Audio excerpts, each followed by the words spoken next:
Welcome to another edition of One More Sleep, brought to you from the dynamic duo of defenders of the bank. The weekend is here. We made it to Friday, less than 24 hours before we feast our eyes on our team feasting in Frisco as they look to take on FC Dallas. Introductions are in order. My name is Christian Philemon, the platinum-haired flamingo, and with me, the mouth of the South Bay, Mr. J.R. Liebert, otherwise known by his name, the Scarf. What is good, Defenders Nation? Just sipping on some of my Guayaki yerba mate enlightenment. It is honestly one of my favorite drinks. I'm not just saying that because you're a club sponsor now, but I am saying that because Defenders of the Bank could use a sponsor. So Guayaki, if you're not too busy, come on over. We would love to have you sponsor everything. Yerba mate to you and a Topo Chico to you. Ben, we love you, buddy. First of all, Philly, going to Frisco, home of the National Soccer Hall of Fame, also home to a club that needs to get things going in FC Dallas. I absolutely love what Dallas wrote on their own website. It starts with a really simple sentence. It's a must-win scenario when FC Dallas hosts third place LAFC this Saturday. That's how they're treating it. And you know what, Philly? That's how Carson treated the match down in Carson as a must-win. And Austin knows that they need to get points. What we have to be wary of now, Philly, are teams that are absolutely gunning for the target on our back. I mean, of course they're gunning. With the way they are in the position on the table, they have to go out there and win every game if they have a shred of hope at cracking the playoffs. And with as expanded as it is, believe it or not, they actually do have a chance, which is crazy. Now, historically, this is the 12th meeting all time between the two sides. And while LAFC does have a 6-3-2 record overall against FC Dallas, historically on the road, they haven't been good. We've only won once in Toyota Stadium, if you can believe that. That was back almost 3 years ago, October 20th, 2021, where we won by a score of 3-2. That it gives us a historical record of 1-3-1 on the road against a team in particular this season that's only won 9 games throughout the course of the regular season, but 8 of them being at home against FC Dallas and Toyota Stadium. And I don't know if, by the way, you saw the renderings of the upgrades they're going to do there. That place looks pretty good, but this isn't going to be as easy of a game as many people think. No, it's a team fighting for their playoff lives, like you mentioned, in 11th place in the West, 5 points back of Minnesota United. They've got to get in front of Austin as well, who came in tied with them when we played them. And unfortunately, we didn't really do our job. They've got to make up 5 points in 5 games. It's very, very simple for FC Dallas. So expect them to be throwing everybody forward. They're getting a rather important player back that, I don't know, maybe Philly and I are both going to talk about. We'll see.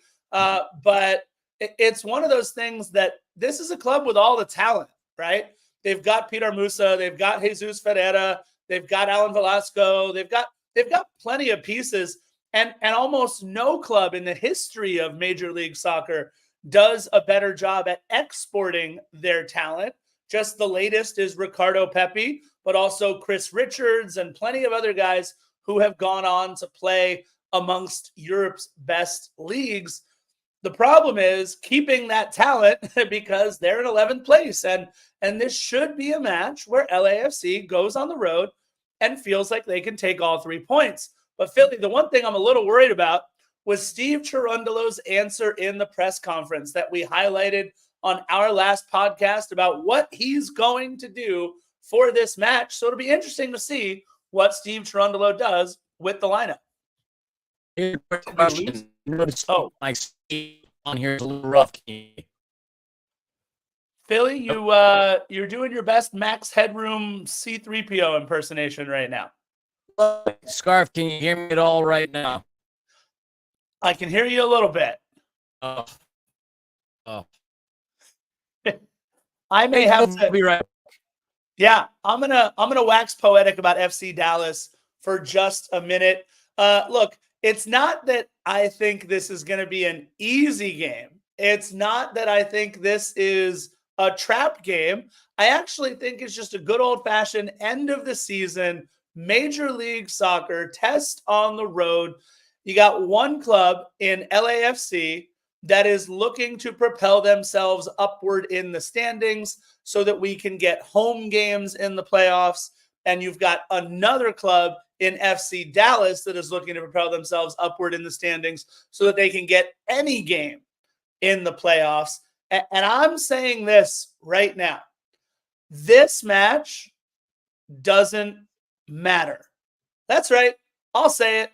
This match doesn't matter. What I want at the end of this match, if we can get a point, great. But if everybody can come off after 90 minutes healthy and ready to roll for the Open Cup final, to me, that's the most important thing, Philly.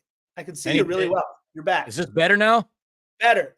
Yeah, my internet freaked out for a second, man. I even tried to run a speed test. It wasn't even moving. It's odd when you're this close to the Burbank airport, especially at this time when everybody's hopping on the Ethernet and everything else, the bandwidth gets kind of crappy. But you say it doesn't matter, and in a way it kind of doesn't, but it also kind of does because we do control our destiny. So if we want to win and finish as high up the table as we possibly can, a W here does make sense. Now, while Steve said he had to think about it, I listened to the press conference today. Ryan Hollingshead said he was amped. They're ready to go. They're gunning for 3 points. And naturally, he's going to say that because he's going back to Toyota Stadium, an arena that he played in for a number of years as a member of FC Dallas. And then Steve turned around and said the same thing too during the press conference. So it leads me to believe that, yes, they want to get the 3 points, that every single game does matter. And here's the deal. We would actually clinch playoffs if we win or draw, and if Austin lose or draw against the Dynamo. So we might actually clinch tomorrow. And it's never been a question about whether or not we're going to clinch the playoffs, but it's just a matter of how high we will finish. So we want to be on top. We got to go out there and do some stuff. In addition, one other cool milestone to keep an eye on, LAFC head coach Steve Cherundolo, just one win from reaching 50 regular season MLS wins. And if he happens to get the 50th on Saturday in his 97th game at the helm, he would be tied for the fastest that a coach had reached this mark in MLS since it instituted draws in the year 2000. His record, 49 wins, 26 losses, 21 draws. Not bad for a guy who just started coaching a couple of years ago. Yeah, look, he's set to break records. LAFC seems like they're breaking records every time out. But all I want us to do, Philly, is break this slump. 4 winless matches in a row. This is something that, to get our heads right, to get ourselves getting some proper momentum on the way into the Open Cup final. Look, Sporting is going to have all the momentum they need just in making a final because they're not sniffing the playoffs this season. Peter Vermees likely on the hot seat. So they've got all the momentum they need. Dallas has all the momentum that they need coming into this match because they need to basically win out in their final 5 matches. However, LAFC, it feels like, listening to Ryan Hollingshead, listening to Steve Cherundolo, trying to generate some momentum, a little bit of a fake it till you make it kind of thing for this match. And of course they should trot out Ryan Hollingshead because, number one, he's one of the best interviews on the team, one of the best quotes on the team, and one of the nicest guys on the club for sure. But he's also the guy that, like you said, spent the majority of his career in FC Dallas. So he'll feel a little bit more fired up for this one. I'm just hoping that we come to play for a full 90 minutes. I think we're going to see some kids. I think we're going to see some heavy rotation. And I think we want to get out of there with all bodies healthy, ready to lift a trophy on Wednesday. Absolutely. ESPN Bet has Dallas as a plus 180, a draw as a plus 260, and LAFC to win as a plus 135. You know what really irritates me is the fact that we see betting lines everywhere we go, on the internet, on apps, everywhere, but yet we can't legally do it. It drives me utterly insane. I can't wait for the day to actually bet at games. When I was in London recently, Scarf, at Loftus Road to catch QPR's English Championship home opener against West Brom, dude, right next to the beer stand, I went in, I put 20 quid on a straight up win for QPR, would have won me 80. And QPR almost made me happy because they scored the first goal. Unfortunately, West Brom came back and won 3-1. But the point is, Why? What are we doing? A la Taylor Twellman. Can we please legally bet in this freaking state of California?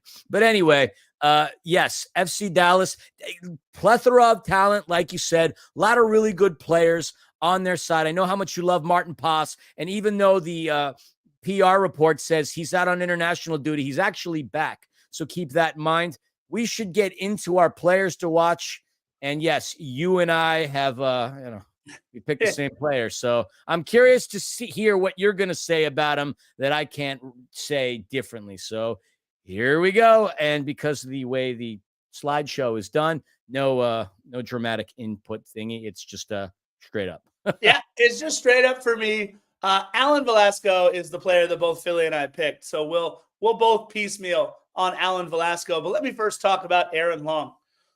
Aaron Long has had an incredible season for us on the back line. In fact, going back through all of the different matches that we have played recently, it's hard to look at maybe more than one or two steps over the course of 90 minutes, over the course of the last 20, 25 games or so, that Aaron Long has not been in peak form. And of course, what we all know happened in the last match is that Aaron Long got beat, got out of position, and because of one moment where he got beat and was in the wrong spot, we went down 1-0.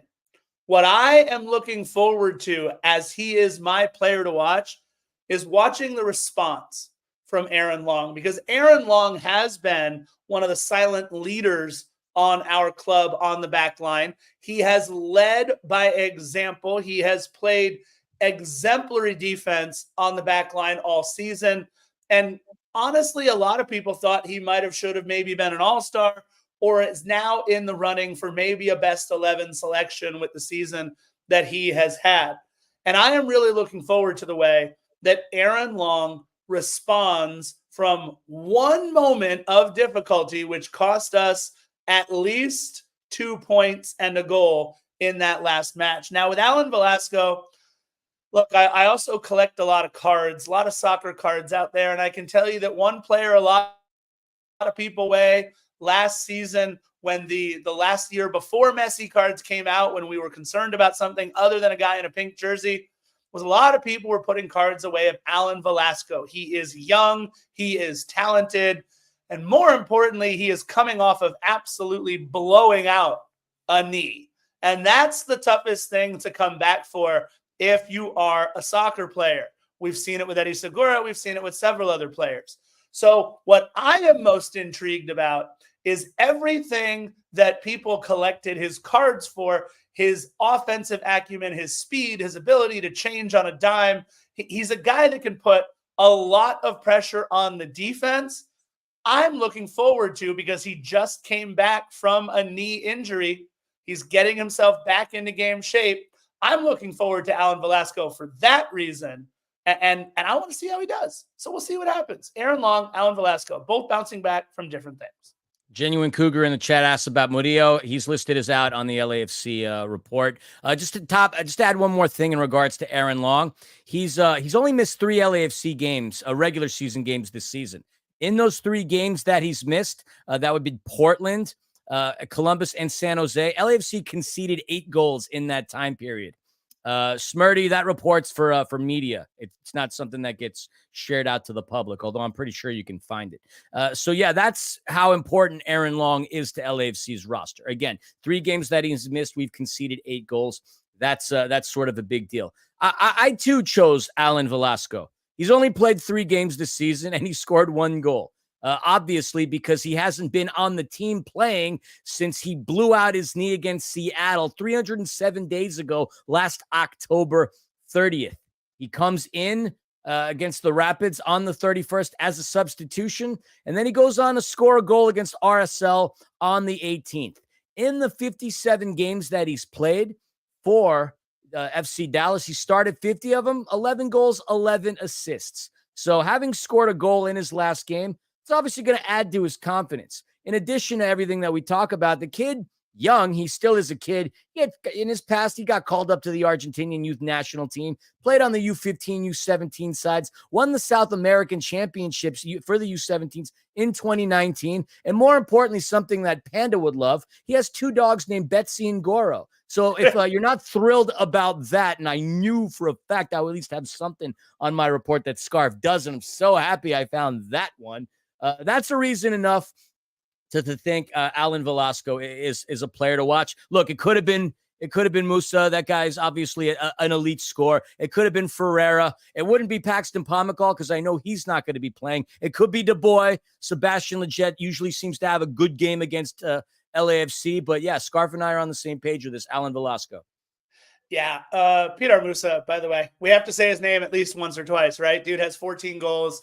He is extra special out there and going to be fun to watch, but definitely more of a straight line 9. So we'll see what happens with that.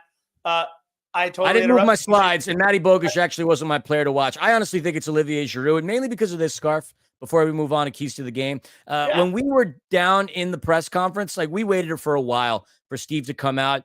And then they jointly put Sergi Palencia and Eric Dueñas, and we hung around for a little while. And then Olivier just slowly made his way out of the locker room. Tell you, heart attack city. Scarf said something to me that was kind of funny. He goes, "I've never seen a divorce happen in real life before." Why? Because Panda was there just trying to stalk Drew for a photo, and I'm wearing a media pass. I can't do that because that's one of those scenarios where you can lose your credential. So shout out to my boy Chris Lafferty for creating that photo opportunity. But the reason why I pick Olivier Giroud, I could tell from his body language and his demeanor that he was not thrilled and he was not happy after the last game that we played on Wednesday. Could it be that he's upset at his teammates? I don't think so. The guy's all business and he's a class act. I think he's just a little more disappointed in himself because he so desperately wants to contribute to the success of LAFC that he's trying to do everything he can with what little is given to him. I think at this point, what we're going to see is a reinvigorated, motivated, angry, and lethal Olivier Giroud. And I think he's going to get off the schneid. Not that he's really on one. He has already scored a goal in Major League Soccer. But I really do think that he's going to get himself involved in the offense, whether he creates an opportunity or gets a couple really good shots on Martin Paz or whoever FC Dallas decides to start between the sticks. I just think, judging by what I saw of him on his body language underneath the tunnels and all that in the bowels of BMO Stadium, that he's going to come out hot. That is my thought. Look, I think everybody wants Olivier Giroud to start coming out hot. That's for sure. We need that from Olivier Giroud. Maybe it's Marco Farfan or Sebastian Ibeagha that he dunks on to do it. I don't know. We'll see. But it's going to be a lot of fun to watch. That's for sure. Let's get into our keys to the match. I've got 2. The first is we need to get some progressive passing happening. There were far too many times, and I think part of it was because we had Eddie Segura playing in that Ilie Sanchez role a little bit. Far too many times where we were building backwards rather than pressing forwards. And if we want to score, if we want to build that typical LAFC XG that we are used to, it's got to be progressive passing. We've got to get the ball moving forward, whether that's through the channels in the middle or from the outside in. Whatever that might be, it has to be done by moving forward. And look, I think LAFC just needs to remember to bring their shooting boots. I'm sorry, but I want to see a match. I want to see a match in Dallas where we have 20, 22, 24 shots, where we are generating chances, where we are peppering pops. I really do think that if we lay the pedal to the metal and keep our passes moving forward and bring our shooting boots tomorrow, there's no excuse for this club not putting up 2, 3, 4 goals on a club that has given up plenty of goals this season. We got to go forward. We got to keep the ball moving, and we've got to bring our shooting boots. Jeez, I don't even remember what I chose as my key to the game. What do I have here? Yeah, play your game. Very basic, right? You can't win if you can't score, folks. It's about as obvious as that. And I say that not necessarily with tongue in cheek, but the reality is our boys are good. They've obviously been playing as if they've been under a congested condensed schedule, which, yeah, that's the case, but they're not the only ones. Everybody else is doing this. If they can just simply do what they do and do it efficiently and be smart defensively and not get caught in these weirdo scenarios where you have somebody breaking down the back line and getting a pass to an open player inside of the box. I mean, those things just that should never happen. A goal that was scored by Yadier Obrian, that should never be the case. And that's not the way LAFC essentially plays defensively anyway. If they can just do what they've done normally, that is all they need. I really think that they're going to get points on the road, but I also believe that the focus and the emphasis really is on Sporting Kansas City on Wednesday. Another cup final. I'm sure the boys are going to feel the weight of that, because they don't want to continue on with this narrative of making it to the final and losing it. So I do think that they're still looking at Sporting Kansas City just a little more thoroughly than they are against FC Dallas. But that being said, if they play their game, I think they stand a good chance. I rattled off some things for you historically. LAFC has only won once in Toyota Stadium. And if you're just joining us right now, that was back in October of 2021. Not a great record on the road, not a great record in Texas, but if they can just play their game, they got a good shot. And more importantly, it's something that Ryan Hollingshead said earlier today as well, Scarf. Normally when LAFC heads down to Frisco, it's usually in summer, the blazing hot Texas summers. But this time around, the weather and the temperature is going to be a little cooler. So I think that bodes very, very well. Yeah, and something else to think about as we approach this game against FC Dallas. Lewis O'Brien's going to be healthy. Lewis O'Brien's going to be fresh. He had a whole match off. So looking forward to getting Lewis O'Brien back in the midfield for sure. Sorry, I'm just noticing Ben Skolnick's comment in the chat. I love that I had that up there while you were talking, but yeah, I mean, like, you know me, I can't multitask, but I got to say to the people that are listening, because not everybody watches, and I could tell by our numbers because they're tragically lower on YouTube than they are on the audio. It's like triple. It's kind of odd, but Ben Skolnick in the chat, this is pertaining to Scarf's keys to the game. He goes, shooting boots. Puss in Boots' lesser known cousin, but a heck of a guy. You can always count on Ben for the yucks. Yep. Let's get into our score predictions. I initially was going to be a little more bullish with this one, but I held back just a little bit. I do think we are going to see some roster rotation. And so I think that we're going to need to get goals early if we want to get goals from the big names, from Giroud, from Bouanga. We'll see how and where LAFC uses Matty Bogusz. But I definitely think that LAFC is going to do everything they can to keep another clean sheet, which would be our 11th in MLS regular season play, which would be number 1 in the league. I really do think that the 0 over the 2 is going to be emphasized. And I think that, Hugo's probably a little pissed off for letting that one through. But moreover, Aaron Long is probably a little pissed off for letting his man by him and having such terrible positioning. I think it is going to be a team effort. I mean, we defended so well last match. I don't think it's bullish for me to think about a 2-0 scoreline being something that this team is not only capable of, but should certainly expect to do in Frisco. I mean, yes, 2-0 is bullish, Scarf. That means we win and we score 2 more goals. Yeah, but I was all set to put up like 3 or 4-0. I really feel strongly that we need to get ourselves in gear, Philly, and I almost went really, really big on this one. Well, fair. I did say that we would get a point, or that we'd get points on the road. Maybe I should have been a little more specific. I mean, point. I don't think we win this game. I think we play it to a stalemate. 1-1 will be the score. And we've been really good on the road this season. I mean, that loss down in Carson actually snapped, I believe, what was a 7-game unbeaten road streak. So LAFC has been pretty solid on the road this season.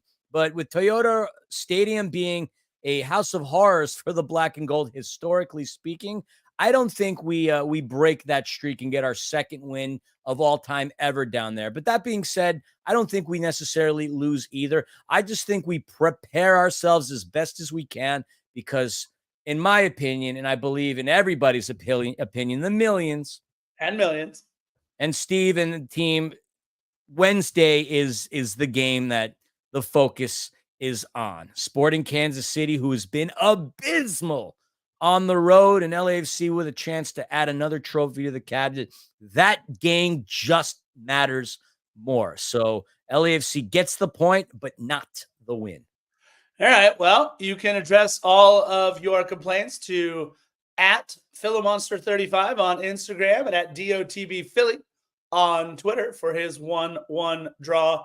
But Philly, the only thing I'm definitely not going to disagree with you on, and we both brought it up earlier, it wouldn't surprise any of us if we're playing this match with one eye on Wednesday, because anytime you have a match with a trophy possibility coming up, it's got to be right there in your purview, right in front. I mean, you can almost taste it.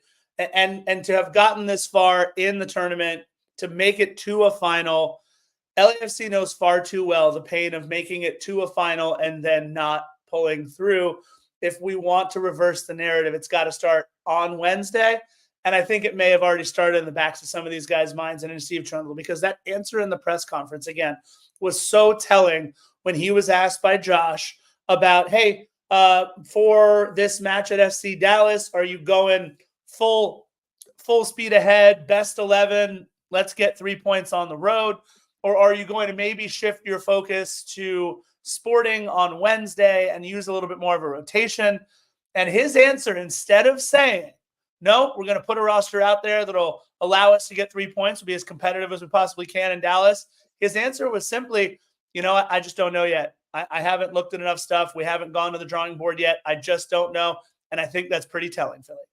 But he did change the narrative earlier today. And I know Ryan Hollingshead is fired up. So if there's going to be anybody out there that's going to be playing, well, I guess I could say it, balls to the wall. Yeah, there. I mean, you constantly say we are the podcast that your mother warned us about. We can't be squeaky clean. I got to say words like balls to make it that way. So yeah, Ryan Hollingshead is going to play balls to the wall because he's heading back to a place that he was successful in. I know he's going to want to give that crowd a bit of a showing to make them realize what they missed. Let's just put it that way. Well, Philly, what I think happened was that they listened to Defenders of the Bank and heard us kind of question, like, wow, we've never heard this from Steve before. And I think they're trying to rally the troops a little bit, fake it till you make it. We'll see what happens. I like it. Also, Philly, on the report, any word on Kike Oliveira? He's from what Steve said, it's questionable. He's recovering very quickly, but there was no immediate response as to when he would be available.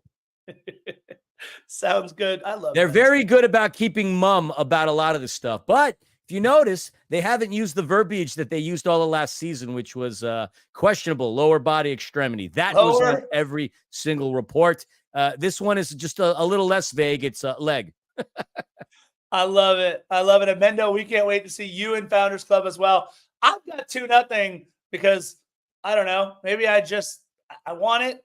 I really want it. Philly's got the more pragmatic 1-1. Hit us up on Twitter, Instagram, YouTube, social media. And don't forget, DM Philly if you want to get a code to discount on Defenders of the Bank merch, defendersofthebank.com. Click on the shop icon and buy something. Why not? Yes, it's a very generous discount, but we're not going to share it publicly. We already had a few people hit us up, so thank you for that. So let us know. It's going to get cooler out there. We got hoodies and long sleeve shirts, and it could be very nice and definitely a lot cheaper than the stuff that you would find in LAFC HQ. Great quality, 500 levels, thanks to Scarf. So check it out. All right, y'all. We got cool outro music. Not yet. Watch parties, 2 of them, just to let you know. High Tops in Los Feliz, 1714 North Vermont Avenue. That's one. These are official LAFC watch parties. And then Lucky Baldwin's in Pasadena also is hosting. I'm going to quickly look to see if the 3252 have anything up, but those are the official LAFC watch parties. Scarf, while I'm noodling around, where are you going to watch the game? Probably with Mama Scarf. We'll see. I think I'm gonna maybe take this one in from home. We'll see. Although, where's High Tops again? What city was that? Los Feliz. I love the way you say that. What'd I do? I think most Angelinos say Los Feliz, but sorry. No, it's okay. It's I'm like a good half of this town anyway, a transplant. So what do you want from me? No Hello Kitty tonight. I don't want to play her out. There is a Hello Kitty night at Angel City, though, on Monday. That would be something to go to. Or I could just carry on living my life one way or the other. I was going to say, you have tickets to that game. Well, yeah, so do you. Yes, true. Very true. Do we have outro music yet? Yeah. Here we go. Oh, love you. Bye. Love you. Bye.